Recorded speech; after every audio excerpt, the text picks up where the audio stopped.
So, ayan na nga po mga igan, nakakatakot na talaga ngayon, grabe.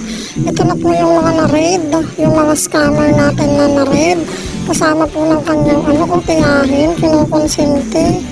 Ayan po, buti na piyansahan sila, makakalabas na sila. Suot-suot niya pa yung natangay niya po na gown, doon din po sa isang kapitbahay. So ayan, yung mga pulis, nandyan po sila para i-guide kung ano yung mga pipirmahan para sa piyansa. Nakakatakot, nakaraan po sa Jollibee sila nakita.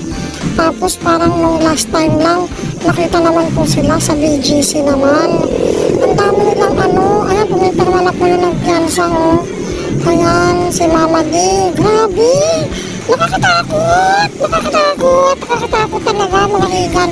Iwasan po natin ang pag-entertain sa mga ganitong natin, kababayan. Ayan po, hirap na hirap siya maglakad.